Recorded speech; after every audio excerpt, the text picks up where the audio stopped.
everybody. It's Andi with the Roll for Trouble account. I play Verity in the Tales from Cyril game that we play every other Saturday, and I also run the River of Turicel games that we run every Friday. So I'm going to talk a little bit about being a game master and what that entails and some of the tips and tricks that I've learned along the way. Particularly today, I want to talk about reading the room, which it sounds like just another task for a DM to deal with. You're also trying to wrangle a story and handle players doing all sorts of weird stuff you weren't anticipating, which is always super fun. You're dealing with figuring out rules, coming up with monsters, naming NPCs, which is always a problem for most people. So there's a lot of other stuff going on, so it can be really easy to forget about paying attention to the actual physicality going on in the game. And what I mean by that is what your players are doing and what they're experiencing and how they're enjoying the game. So you can watch what your players are doing. Sorry, there are cats running around and it's slightly distracting. So what I mean by reading the room is paying attention to what's going on with the other people in the room with you. What are they doing? How are they interacting with you? What is their body language like? What is the general mood and feel of the group? Are all of your players leaning forward in their seats? Are they sitting back, arms crossed? Those are signs of how engaged and how tied in with the game people are. I know for me as a player, when I get bored or distracted, I tend to start stacking dice. That's just a habit that I have that I'm trying really hard to break. Because it can be easy for you to lose interest in a moment, especially if your character isn't the center of attention in that moment, or your character isn't even there. And that's something that as players you work on and you get better at as well. I'm still working on it, clearly. But as a DM, paying attention to those kinds of things can really help you make or break the game, because it can tell you who is having a hard time, who is really into it, and who is maybe not having a good time at all. And those show up in different ways depending on the people. Some people stare out a window and completely disconnect. Some people, you'll notice their answers suddenly become really short and a lot of, no, I'm not going to do that because it's stupid and nothing's going to happen. Those sorts of answers, when that starts happening, there's definitely a problem going on. And something that you need to be aware of. And I mean, it's going to happen. People have bad days. People don't enjoy what's going on. There's a lull in the story. Your players or yourself, you're tired. Things just aren't clicking. It happens sometimes. So some of the things you can try to do when you begin to notice these sorts of behaviors is asking that player something specific. If their character is involved in a scene, asking them, roll me a perception check, or what are you doing? Bringing them back into the game. With the magic of phones and the internet completely in your hand at all times, and because so many people use D&D Beyond, which is super helpful, but also super tempting to then go to the rest of the internet. So just gently guiding people back to the game at hand by bringing them back into that moment with a pointed question or asking of, what are you doing in this moment as your character? Reminding them that they are in a game and not just on their phone. So that's one sort of subtle way you can do it. You also can occasionally just really mess with people and suddenly say, roll for initiative. If it seems like none of your players are paying attention. That will, I guarantee, get a reaction and get their attention. But also make sure that it kind of makes sense if they're in the middle of, their bedroom at night in a safe town, then suddenly getting into a fight with a howling cat, maybe doesn't make sense for the story. So try to make it something that still fits. Also, just surprise them. Give them some sort of a strange detail or a small hook into their character's backstory. Maybe you just say, oh, your passive perception is 15. So sorry about the cat. You notice what looks like the emblem of your grandfather on the woman running the bookstore. That gives you, the people, something to grab onto. Now, sometimes this isn't an option, because sometimes it's the party has split, because every D&D group splits the party at some point in time, despite everyone knowing it's almost always leads to disaster. But not always, but it always happens. And if that's the case, then you have to... we usually keep them up during this. So sorry, internet. But sometimes you just are going to have to try to trust your players to be able to deal with somebody else having the spotlight for a little while. You also can do things where you ask people who aren't actively playing to leave the room. And that does sort of disconnect them from the game, but it also allows everybody the chance to sort of focus on what's going on here and keeping information very separate. So it depends on your group. Some people love the being separated thing, and it turns into a big, ooh, mystery, what's happening? And people get really into it. And some people really hate it. So as with everything with being a game master, it all comes down to knowing your players and knowing what they like, what they don't like. And if you don't know, asking those questions. I know it can be really awkward and kind of weird sometimes, but talking to your players and saying, okay, how do you see your character? Are there particular things you would like to see your character do? Taking those and trying to build them into the story, help it become something more engaging. But sometimes you're going to lose the fight against the internet. It's the internet. And that also is okay. Though for a lot of groups, I know a lot of my friends who don't do any sort of streaming, and who they play games completely offline. Phones are not allowed out of their bags. They're not allowed anywhere. Tablets are not allowed. There are no electronic devices brought to the table. Everything is entirely paper and pencil and books. And if that works for your group, that's great. For a lot of new players, things like D&D Beyond really help.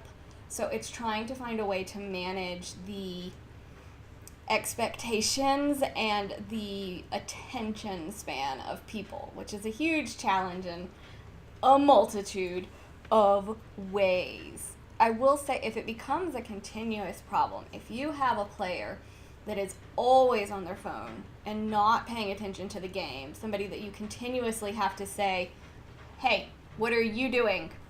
Hey, it's your turn. And that is slowing down the game, and sort of it ends up taking the other players out of the game as well, because then they have to gently nudge their fellow player. So if that starts to become a continuous problem, that's the point that you really need to take that player aside and just ask them, hey, can you maybe not have your phone out at game and just use your tablet for your character sheet? Maybe that's a good compromise. But mainly just figuring out what works with your group of players. And that's the thing that's about so much D&D advice, is a lot of it comes down to who are you playing with and what works for your group. Because the most important thing is that you and your immediate friends are having fun. And at the point that it doesn't become fun anymore is when there's a problem, and probably some awkward conversations might need to happen. Which is maybe another good thing that D&D sort of forces people to do a little bit of. But So in the room, things that you can notice is definitely a lot of body language. Particularly, I find that if people are leaning way back in their seats and they have their arms crossed, usually that sort of closed off body language means they're uncomfortable, they're not really sure how to engage in things, they're a little more closed off and reserved about what's going on and what's happening in the game. Meanwhile, you also can have people who are leaning way forward, they're craning to see anything on the board, or they're passing around props, they're leaning far into their seat and towards the DM and the other players. People tend to move their bodies towards things they're interested in, so when people are leaning forward or sitting closer to the edge of their seat, that generally means they're more engaged in what's happening. So, in our room of our setup, it's an L shape. So it's a little bit awkward because the DM is only facing one of the ends of the L. But what ends up happening a lot of the times is the people on this far side of the L will tilt their bodies this way because they're engaged. At the point that they start leaning back and not leaning towards or even tilting slightly towards the DM, for me, that's usually a signal that something is not quite clicking. Maybe it's just the group is tired. Maybe they're not really into the crab chasing scene or whatever maybe is going on. Stop it, cat. She's trying to claim the camera as hers by rubbing her face on it. So. I'm sorry. Just the tiniest of baby meeps. Oh, cat. So yeah, and body language is very different for a lot of different people. Some people are just naturally really reserved, and that's okay. But generally, I've found that people still, like right now, I am sitting up and I'm leaning towards the camera because I'm focused on this. At the point that I start kind of doing like this and just whatever, it's like my body language is pretty clear that I've become unengaged in this. I'm not as interested. I'm maybe even a little bit annoyed at having to be here. And that's something that a lot of people do, and mostly it's subconscious.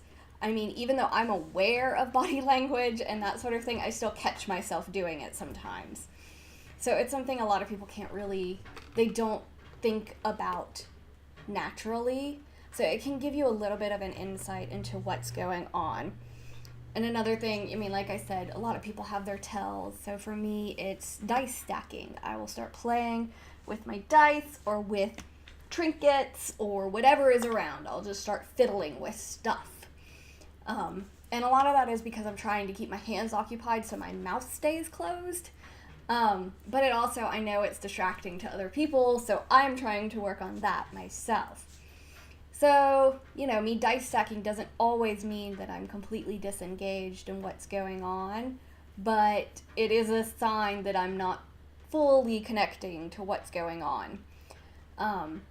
So yeah, it is. I feel like I'm just giving well, in this situation, this advice applies, but D&D isn't a catch-all, one-size-fits-all that works for every single group that has ever existed. People are very different.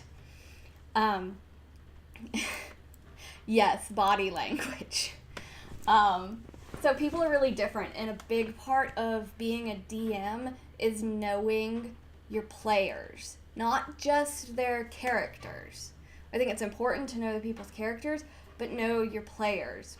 If you have a player that maybe has some sort of, they don't like gore, sending them into a zombie apocalypse where you're planning on being incredibly graphic in your violence, probably not going to be a good fit for that player.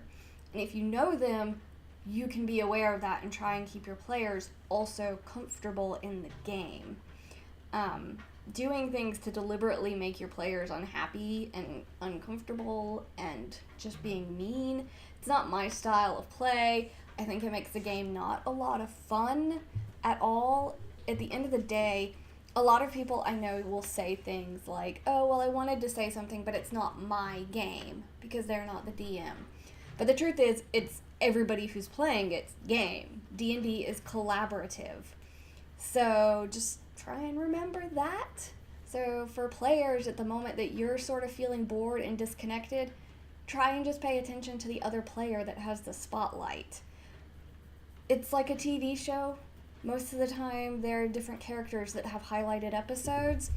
And just because it's not your turn to be the star doesn't mean that the story is not still interesting. So it's something for players to be aware of as well. And it really helps if other players will call out their fellow players when they're being weirdos and jerkwads. Not in a mean way, but, just saying, hey, put your phone away. And letting the DM continue focusing on the story as well, and taking a little bit of work off of the DM's plate. It's super helpful because D&D is collaborative. So I think we have a couple questions. Okay. How do you know they aren't in character? Okay. And then, how do you keep players that are not involved in the scene active? Okay, so being in and out of character is always very interesting because, I have a really hard time doing accents and specific ways of talking for characters. I'm working on it, but I'm not great with it. So for me, it can be really hard to make it super clear when I'm in or out of character. And I also like to talk, so I tend to just babble and say things that aren't in character at all. So trying to keep people acting in character, again, I think comes down to a lot of playstyle and who your players are, especially new players, because they don't know what they're doing, so there's a lot of bleed over between what their character knows and what they know, because they're just figuring out how to play. So sometimes I think giving a little bit of lee room and asking, okay, was that in character, can help remind people to not say, okay, well, I punched the ogre in the face, if they don't actually mean to do that. And if it continues being an issue, then maybe they do punch the ogre in the face because that's what they said they were doing. That usually you only do that once at that point, and then you're very aware to not say, oh, well, your mother sucks to the pirate captain that you were trying to bargain with because you were making an out-of-character joke. Because while D&D is also, it's always complicated because it's usually a group of friends who are hanging out together. And as such, you all like to joke around with one another. And all of my friends are incredibly clever and witty and funny. So we usually get off on some tangent of joking and giggling about something. Oh. Oh, the cats are being really cute.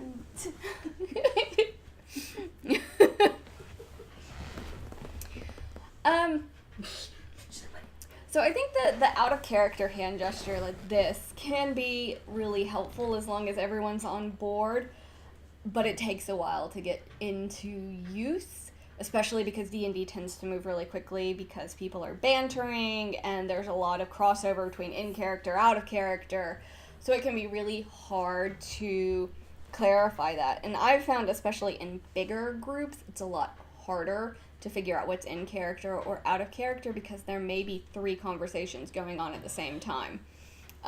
Susie and I may be talking to one another quietly on the couch about something else going on, while, Amanda or Tony are talking to the DM about what their characters are doing, and somebody else is asking for the recipe of whatever cookies we're having.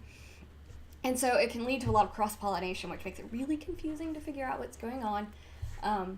So that's another thing to be mindful of as a player, is try to minimize out-of-game conversations that you have during game time. If someone says something funny that you have a great little witty remark, fine, share it, make everybody giggle, and then move back to the story pretty quickly, because that can be what makes D&D last, I think, up to 6 hours, 8, 9, 10 hours. Is because it also turns into just a giggle fest of friends catching up. So I think a good way to get around that is to give yourself time before the game starts for everybody to do their little catching up and their little chit chats, and then start game, rather than, okay, everybody shows up at 11:45 and we start at 12 on the dot and goop doop. Because then people are still trying to switch over. There's always a transitional period when D&D starts as people switch from hang out with friends to we're playing a game and I'm a tiefling. There's always going to be that little bit of transitional period. And usually, I find that period takes about an hour before I've kind of switched over from giggly fest with friends to, okay, we're playing a game and solving a murder mystery or whatever we're doing that week. When I'm DMing, it usually is a lot more immediate than that, but not always. Sometimes I still giggle around. Turricell is really kind of forcing me to do like this because we are only playing for maybe 2 hours max. So there's not really a lot of time. And I think having time constraints can really help with that as well, because if people know, oh, we only have 2 hours to do this, I'm not gonna like dick around and do all this other stupid stuff, we're gonna go. So I don't know if that answered or was helpful at all, but there you go. How do you keep players that are not involved in the scene active? So sometimes that's a really hard challenge, and especially depending on the player, some people check out immediately, and they do that for a multitude of reasons, and some of it is they don't want to be paying attention because their characters don't know the knowledge they're getting. So I think it can be helpful to maybe just offer people the chance to leave the room if they would like when there are separate scenes going on. So that way people who maybe will have a hard time keeping quiet, like me, can walk out of the room and not be disruptive during a private scene going on. I think it also can help before that scene goes, to just say, okay, you're next, figure out what you want to be doing. And so that way that player is then already focusing on what they're going to be doing. So then when you switch over to the next scene, you don't have the, could I, and then I'm gonna, but no, I don't want to do that. What if but maybe I should. They've had time to be thinking about what they're going to do. And I know it maybe seems kind of obvious, but sometimes just having that question put in your head sort of clarifies, oh, I should be figuring out what I'm doing next, as opposed to just daydreaming or hopping on your phone or dice stacking or whatever. Mid-game breaks. Yeah, I think breaks are really helpful. I find at least 10 minutes. I think 10 to 20 is probably the ideal length of time, especially depending on the number of people in your group and the number of bathrooms in your location. I think make a big difference on that, because you want people to all have time to take a bio break and to get food and drinks and, stretch their legs, chat about nonsense, plot the DM's demise, all of those things. You need to make sure that you build in some time. So I think for every 4 hours of play, you should at least have a 10 to 20 minute break. Because generally after about 4 hours, my brain starts getting a little toasty. I think ideally maybe every 2.5 hours you would take a little break, just so that people have a chance to kind of breathe, especially if it's a really intense game going on, if it's something, rough, if characters are dying or NPCs are dying, or it's just a really heavy plot. I think making sure that you check in is really important, and just ask people, hey, are you okay to keep going? Do we want to take a break? Does anyone need a breather?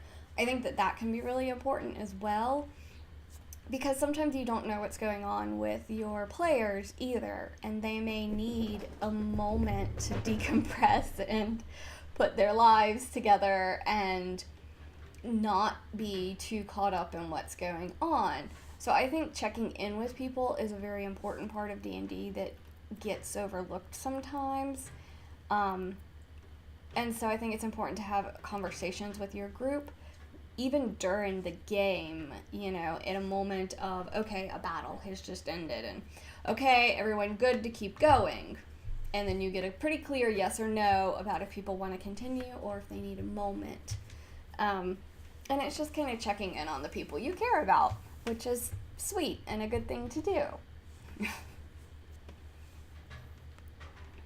There's no toaster emoji and you're very upset. I'm very sorry. But yeah, overall, I think for reading the room is a big thing is to look for body language, to see are people turning towards you, away from you, arms crossed, arms loose by their side on their character sheets. Are they leaning forward towards you, towards the table? Are they leaning back and glaring out a window? Are their answers thoughtful or in character, or are they really sharp and irritated? Some people really, when they're irritated, you know it immediately by how they're talking.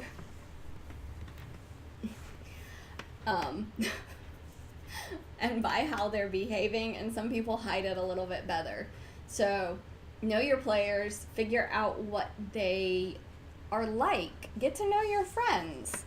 It helps you as a DM and as a friend as well, because D&D really is all about collaboration and cooperation. So being able to work together to build those types of story requires communication. It requires knowing people and also trusting one another. So I know sometimes people just have a bad day. Sometimes you're just hangry. You had a shitty week at work. You're annoyed. You're tired. There's something going on at home. I would say try to give your DM a heads up that you're not sure, that you're going to be 100% at the game. Let them know something's up. And you never know. Sometimes coming to game may make you feel so much better and give you something else to think about for a little while. So just talk to people and be nice. I think that's something that's important to remember as a DM, is sometimes the relationship between DM and players comes across as very adversarial. But it shouldn't be, because at the end of the day, we're all playing a game together. We're not actively attempting to destroy one another all the time. It is still a collaborative process, even when the DM is playing monsters and terrible plots and all of these things. The players are also getting to interact with that and ruin the DM's plans too. So it's sort of a give and take and a push and pull relationship it's my favorite part of D&D, which I think I've mentioned in every single one of these chats that I've done, is the collaborative nature of it, because what a whole group of people will come up with is so much more interesting than what just one person alone can come up with. So I think it's really fun.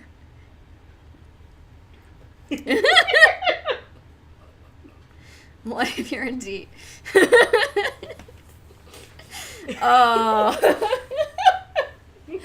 Okay, what if you're a DM anticipating kidnapping the party, and one player is supremely confident at the beginning of the session? What do you do? Murder!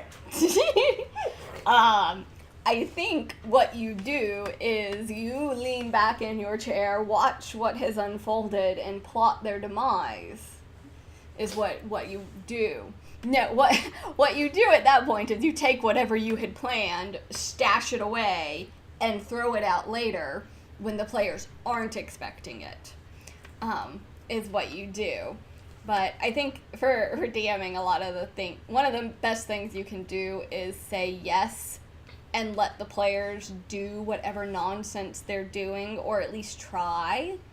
Because sometimes it's just, you want to have fun with your players, and when they want to be ridiculous, then make it ridiculous.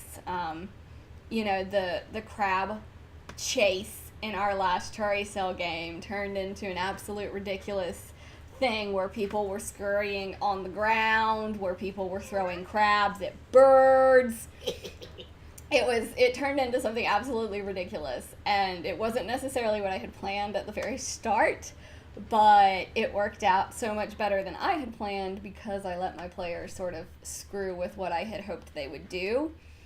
So I think a lot of times as a DM, you kind of have to learn to let go and move on, because it happens a lot, because your friends are a lot more, like, they're a lot cleverer than you think. So you gotta watch them.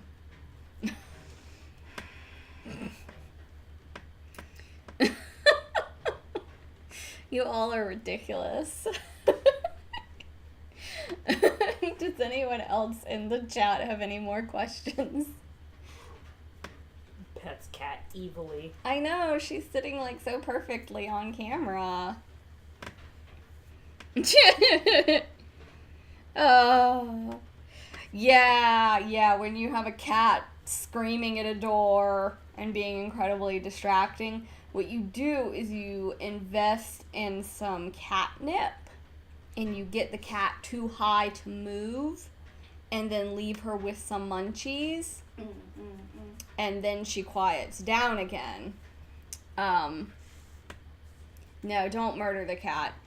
But yeah, so hopefully, pretty much every game that anybody watches on our stream, you can hear my cats in the background being cats and being really unhappy that they're locked in a room with not the people. 'Cause cats.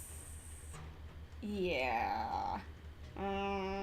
Does anyone else have any other questions? Hello. I know, she's like the cutest cat in the world. What do you do if your player is seriously having trouble staying awake? So we've run into this a couple of times. It's, Hit me on Twitter. Where we had someone who would come to play and literally within 45 minutes of being here would be sleeping so soundly they were snoring. And I always felt really bad because I was like, oh my god, you're so tired. Why are you here? Like, go home. So I think if it's a one-off thing, okay, sometimes people have bad night's sleep. They're, having some issues, whatever. Okay, fine. Gently caress them awake. Brown chicken, brown cow? In stereo. But yeah, gently wake them up, check in, make sure they're okay. Maybe they're sick. Maybe they're not feeling well. Send them home to rest. If it's a continuous issue, then I think you need to have a conversation with that player and just ask them, hey, this seems like this is disrupting your sleep schedule and I'm concerned about you. Can you join a different game? Can we play at a different time? Or maybe you just can't be in this game right now because if you're asleep, you're not participating.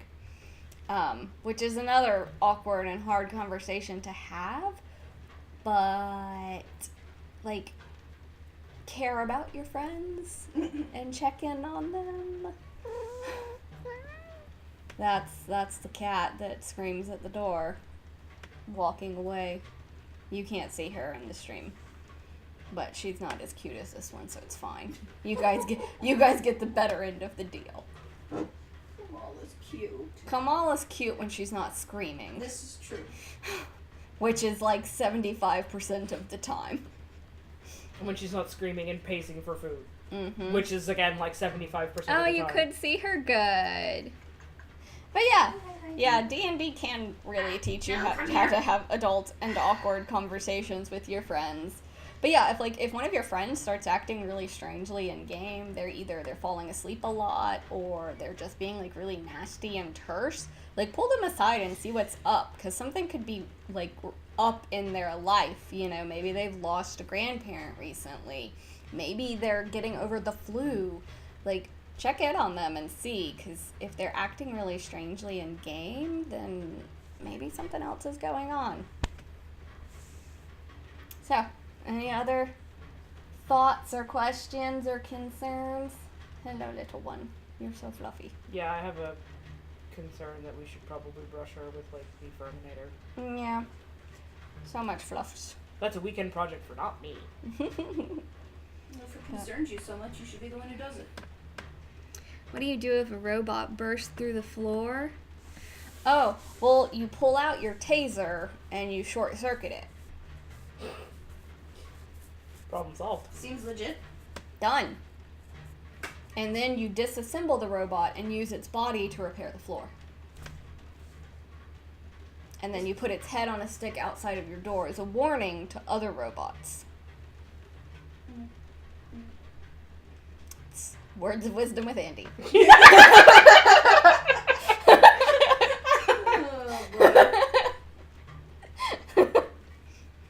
Yep, that's my plan if the robots ever burst through. You know, if a Warforged shows up at my door. So tiny, so cute. I'm pretty good at answering ridiculous questions with a straight face after several years of doing panels at conventions where I get a lot of, I don't have a question so much as a thought or a story to share. Like, you get pretty good at just listening and answering things with a straight face because, oh my god, that is the worst. Like, seriously, if you go to conventions, don't do that. On a non-related topic. Yeah, like on an unrelated topic, I have this great idea for a novel about an English professor who falls in love with his undergrad student and cheats on his wife with her. Anyways, that's called Mrs. Robinson and No One Cares. That's called every male MFA student's first novel. Like, you're not new. Shut up. You can see how much I love that genre. That's about your MFA program. Oh, yeah. Yeah, I'm an MFA dropout. Hey! Yeah, it was very interesting. I had to write a haiku during a branding exercise at my day job this week, which was very, very strange. Yeah, that was weird. Mm-hmm. But now that we have veered totally off topic, if nobody else has any other questions, then I guess we'll call it a night. And hopefully we will see all of you Fuck her up. on Friday. Get her. Don't step on the keyboard. On Friday at 8 p.m. Eastern Standard Time for River of Turicel. We should have our whole group back together, including our illustrious Dragonborn Paladin who missed the crab chase of last week, which, if you haven't watched that, you probably ought to check that episode out, because it's maybe my favorite so far, because Yakety Sax is just... So, thank you all for tuning in, and we'll see you on Friday. Bye! And now I have to push the button to turn it off, so I can try and wave and push the button at the same time. Awkward. Bye.